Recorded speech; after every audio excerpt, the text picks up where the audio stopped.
Viewers, एक बहुत painful और ट्रैजिक इंसिडेंट मैं आप लोगों के साथ शेयर करना चाहती हूँ। लास्ट मेरी कॉल थी 17th की नाइट, तो उसमें ये हुआ कि हमारे पास एक पेशेंट रिसीव हुई।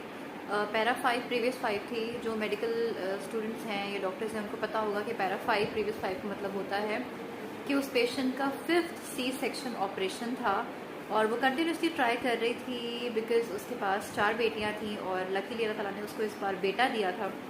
बट आई डोंट नो वो फॉर्चुनेटली था या अनफॉर्चुनेटली था, लेकिन उस बेचारी ने ऑपरेशन किसी WMO से कराया था। आई डोंट नो वो डॉक्टर भी थी या वो सिर्फ एक LHV थी।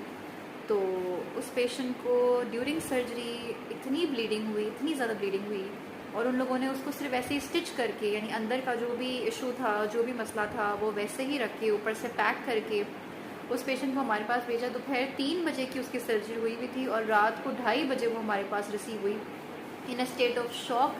और जब मैंने उसको रिसीव किया, उसके पल्स नहीं आ रहे थे, प्यूपल्स उसका फिक्स डायलेटेड थे, उसकी कोई अफेक्ट नहीं थी ब्रीदिंग की, हार्ट उसका स्टॉप हो चुका था। जब मैंने उसके डायपर चेक किया तो वो इतना हेविली ब्लीड कर रही थी कि स्ट्रेचर तक उसका ब्लड आ चुका था। एंड आप सोचिए, उसके अटेंडेंट सामने खड़े हुए थे, हमें पता था कि वो रिसीव डेड है, बट हम फिर भी थोड़ा सा CPR उनके सामने कर रहे थे जस्ट सो दैट उनको ये हो कि हम पेशेंट को लेकर आए। तो डॉक्टर्स ने एफर्ट किया एंड बहुत अजीब सी एक कंडीशन थी, पेनफुल भी था, ट्रॉमेटिक भी था और इमोशनल भी बहुत ज़्यादा मैं हो रही थी कि देखो बेटे के लिए पाकिस्तान जैसे माशरे में औरत ट्राई करती रहती है एंड जब बेटा उसके पास आता है तो वो खुद ही नहीं रही। तो प्लीज़ आप लोगों से रिक्वेस्ट ये है कि ये बेटा बेटी वाला इशू जो है ना वो ख़त्म कर दें।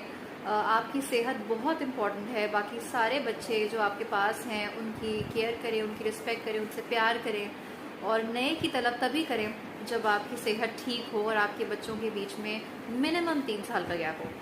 तो it's an informative video, kindly इसको स्प्रेड करें, ठीक है। और एक छोटे मोटे क्लिनिक से छोटे मोटे क्या कहते हैं उनको, हम आम ज़बान में कहते हैं क्वैक्स कह लेते हैं, या LHVs हो गई या WMOs हो गए, एक बोर्ड सर्टिफाइड गायनोकोलॉजिस्ट ही आपकी ऑपरेशन कर सकती है। अगर वो बोर्ड सर्टिफाइड गायनोकोलॉजिस्ट नहीं है या पोस्ट ग्रेजुएट ट्रेनिंग में नहीं है तो काइंडली प्लीज़ आप उनसे ऑपरेशन कराने से गुरेज करें। आप ऐसे नॉन प्रोफेशनल मेडिकल प्रैक्टिशनर्स के पास जाएं ही ना जिनको सिर्फ हाथ साफ करना होता है आपकी बॉडी पे, क्योंकि आपकी जान आपके लिए, आपके बच्चों के लिए, आपके हस्बैंड के लिए, आपके पेरेंट्स के लिए बहुत इंपॉर्टेंट है।